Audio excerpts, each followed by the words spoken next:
Termoquímica termodinâmica básica.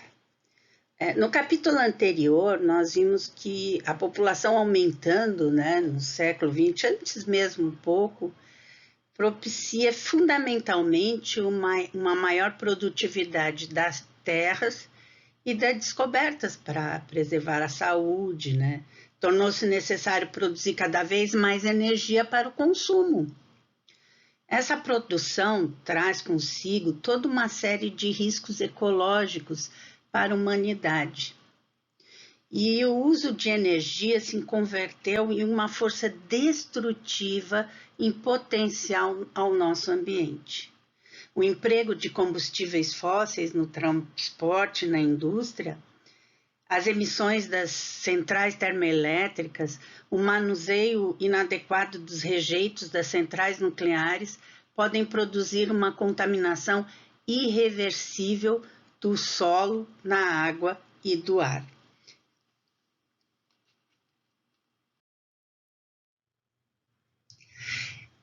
A termodinâmica foi uma ciência que veio antes da termoquímica.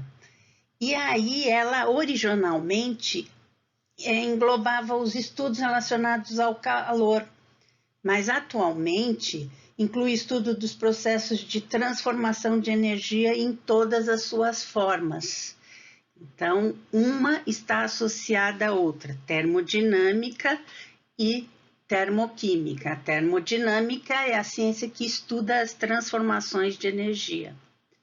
No tópico Matéria, Energia e Transformação, acredito que em setembro do ano passado, fizemos algumas considerações sobre a energia, uma definição operacional, a lei da conservação e algumas das diversas maneiras como se manifesta.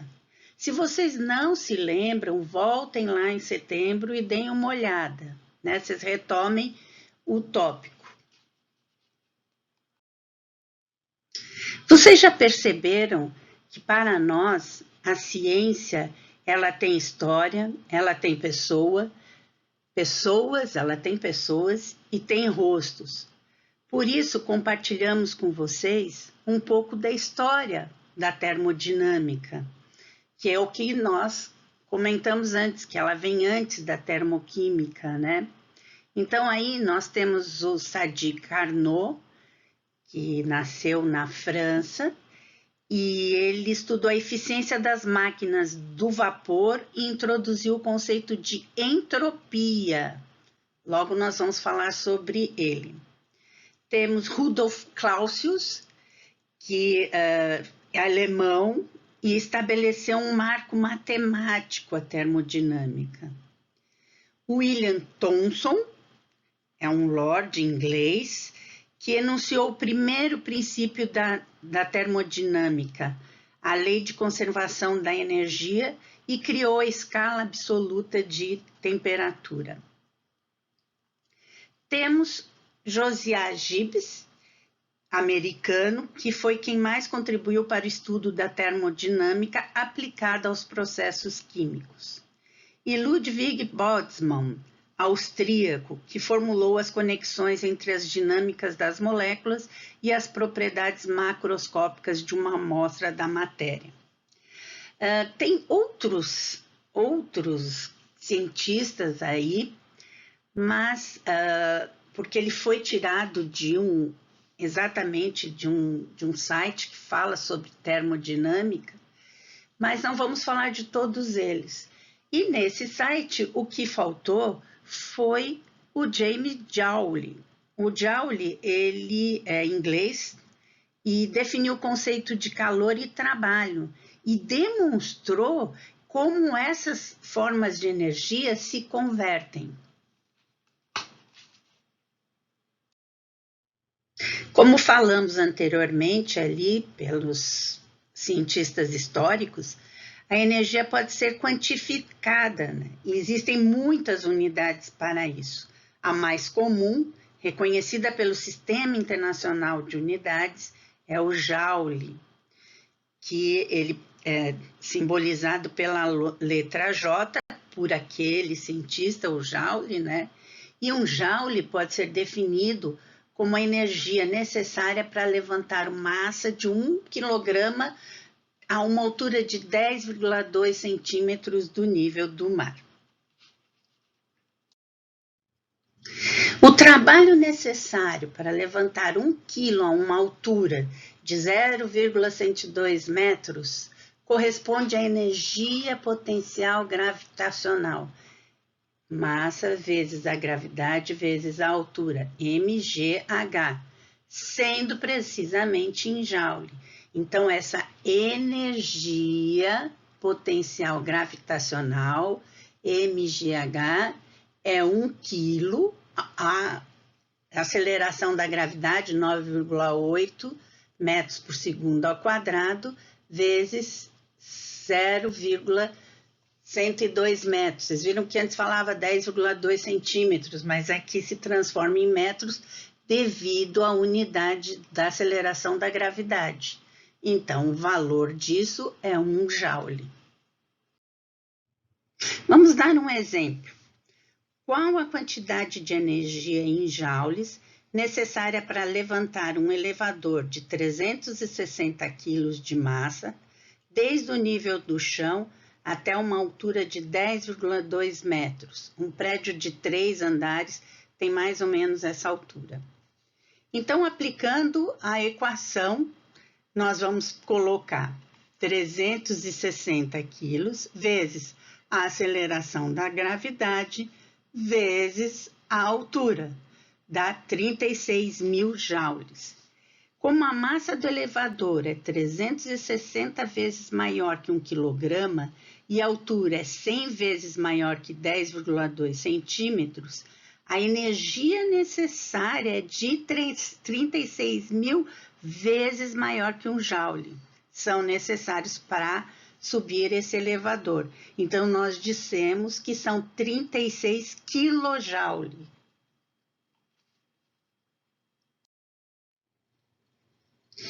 Por outro lado, o calor é medido em caloria. Uma caloria é a quantidade de calor necessária para elevar a temperatura de 1 grama de água em 1 grau Celsius. E uma caloria corresponde a 4,184 joules. Vamos fazer um outro exercício. Transforme em caloria os 36 quilojoules que a gente usou para subir aquele elevador e deduza qual a variação de temperatura que essa quantidade de energia pode produzir em 1 quilo de água. Então, é uma energia. A gente tem 36 quilojoules ou 36.000 joules, né? A gente podia fazer uma regra de 3, aqui nós usamos a proporção. Podia fazer 36.000 joules, corresponde a 4,184 joules, uma caloria, e achar o mesmo valor. Aqui nós usamos a proporção como falamos lá na estequiometria. Então, o valor é 8.604 calorias.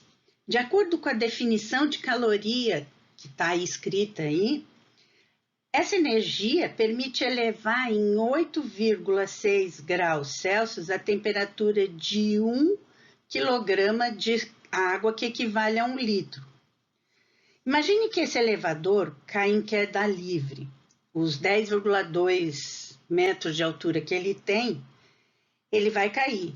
Nesse caso, sua energia potencial vai se transformando em cinética. As energias se transformam, alcançando sua velocidade máxima quando chega ao chão. Imagine que o elevador se espatife contra uma poça de água de 1 litro. É só para imaginar mesmo. Se no choque a água absorvesse toda a energia cinética do elevador, o resultado seria uma elevação de temperatura de 8,6 graus Celsius. A definição de caloria permite expressar uma propriedade chamada capacidade calorífica específica, ou simplesmente calor específico, e é definido como a energia que deve ser transferida a 1 grama de substância para elevar sua temperatura em 1 grau Celsius. Cada substâncias, elas têm o seu calor específico.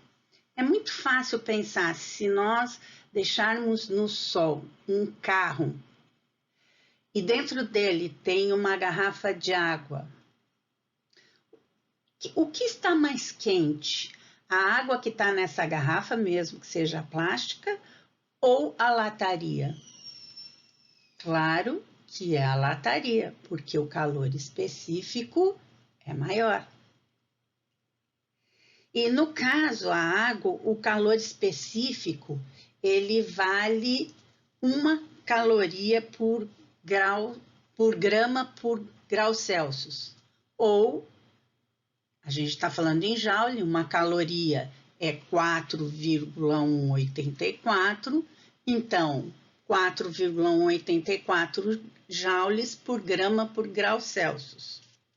Sendo que a gente tem também a quantidade de calor que deve ser fornecida a um corpo de massa M para elevar sua temperatura inicial. Emprega-se a equações: massa, temperatura final menos temperatura inicial, onde C indica o calor necessário por grau de temperatura e grama de substância.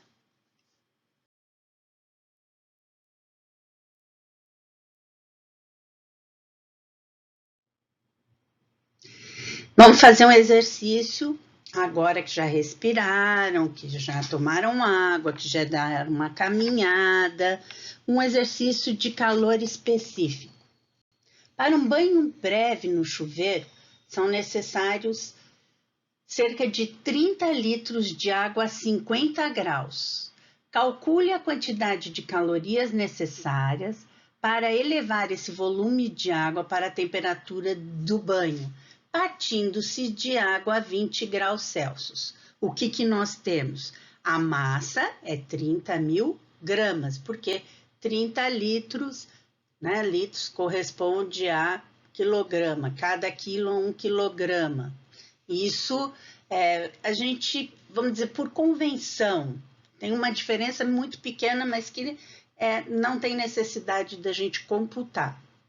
Bom, temperatura final menos a temperatura inicial, 50 menos 20, igual a 30 graus Celsius.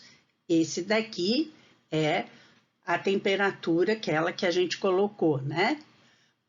Então, é Q igual a MC vezes temperatura final menos temperatura inicial.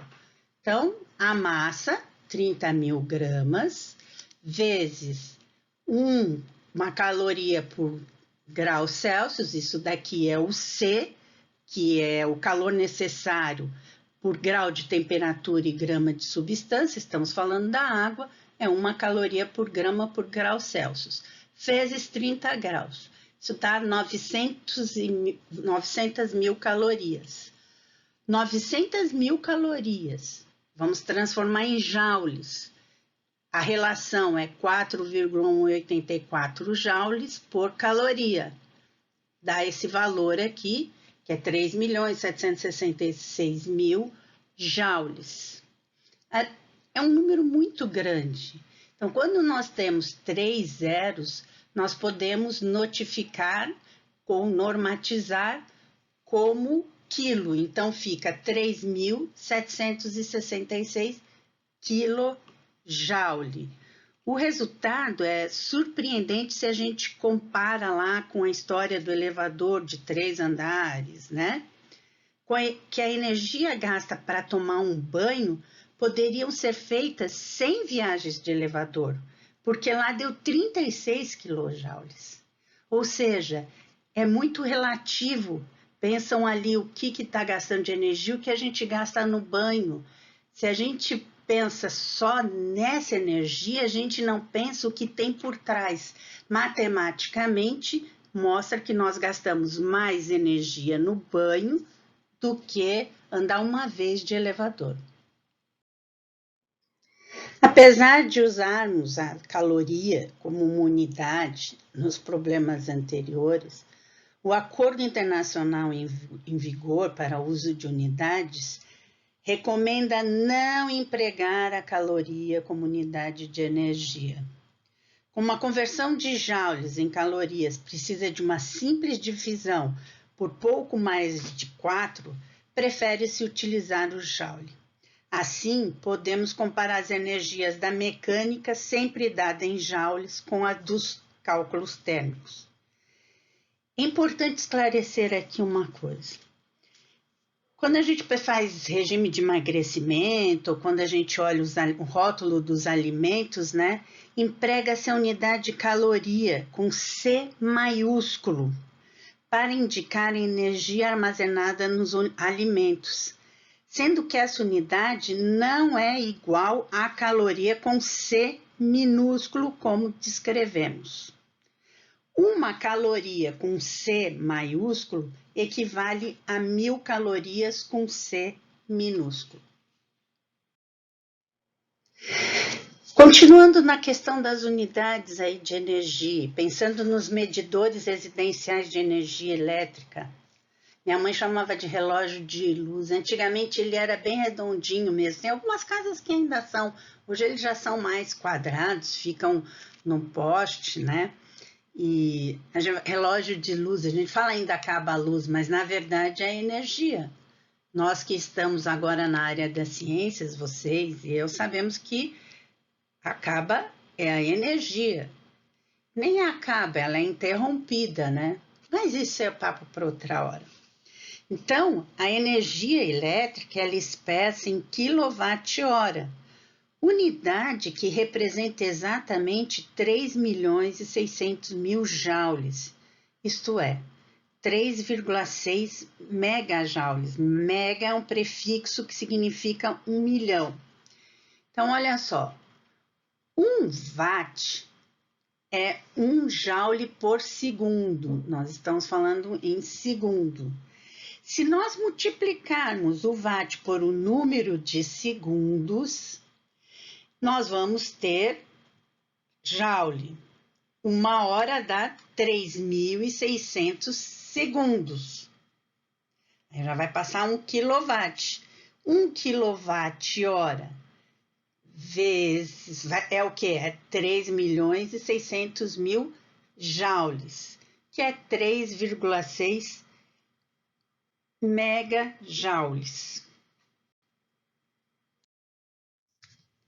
Fizemos algumas comparações dessas energias comuns, né, em quilowatt-hora. Para o seguinte, manter uma lâmpada de 100 watts acesa durante 10 horas. Então, a gente gasta 1 kWh. Eu coloquei essa lâmpada porque é essa lâmpada antiga de tungstênio mesmo que dava esse 1 kWh. Hoje as lâmpadas de LED consomem menos. Nós temos aquele problema de subir 100 vezes o elevador a uma altura de 3 andares. Aquele problema do elevador. A gente consegue 1 kWh subir 100 vezes com o elevador. Aquecer a água para um banho de chuveiro, 1 kWh. E produzir o alumínio suficiente para fabricar 6 latas de refrigerante. Uma família, num dia normal, consome 1 ou mais dezenas de milhões de joules, isto é, 1 a milhões de quilowatts-horas. Sem contar que os produtos que consome precisaram de um investimento considerável de energia. Então, para eu fazer a lata, eu gastei a lata, mas para eu fazer o refrigerante, eu também gastei energia. Para eu tampar esse refrigerante, eu gastei energia. Além de ter todo o trabalho humano que tem por trás disso. Então, a vida, além de tudo, às vezes para transportar essas lâmpadas também o transporte de lâmpada, o que vem no carro também tem um gasto de energia, um consumo de energia. Então, a vida moderna é inconcebível sem uma grande provisão de energia útil. Então, a gente consome muita energia, mesmo quando a gente não acha que está consumindo energia, nós estamos consumindo energia. E a eficiência na utilização da energia é muito importante quando se considera a economia e a redução dos problemas ecológicos que consegue-se usando-se menos de 1 kWh para obter a mesma iluminação, o mesmo trabalho mecânico do elevador, para tomar o banho. Hoje os elevadores já têm tem um dos rapazes me diz que trabalha, um dos alunos que trabalha aí com os elevadores, né? Ele já tem um dispositivo de consumo menor de energia, já existe uma preocupação com isso. Colocamos aqui alguns exemplos de produtos que temos em casa. Todos esses produtos, como eu disse antes, só como para complementar a informação, eles consomem energia para ser produzido. E na nossa casa, eles consomem energia que nós pagamos. Então, tem muita energia envolvida em toda essa questão. Estou falando de uma casa, mas uma indústria, a agropecuária consome muita energia também. Só para a gente pensar nessa questão das transformações de energia. No Webfolio, nós colocamos para vocês fazerem uma atividade no simulador, formas de energia, suas transformações. Então, vocês vão colocar aí os termômetros, fazer um experimento. Essa é a parte da introdução. Existe uma parte que é dos sistemas. Vai ter um garoto fazendo ginástica e aí ele vai com uma bicicleta e aí vocês vão poder usar a lâmpada e ver quanto que ele produz energia a partir dele fazendo esse movimento com a bicicleta. Muito obrigada por estarem conosco até esse momento. Agradecemos muito que vocês são parceiros nessa construção de conhecimento. Muitos gostaram do simulador e ele voltou de novo.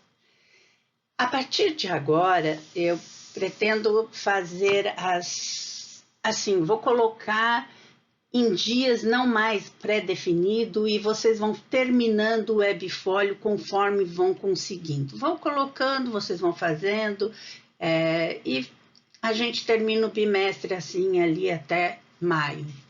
Um forte abraço.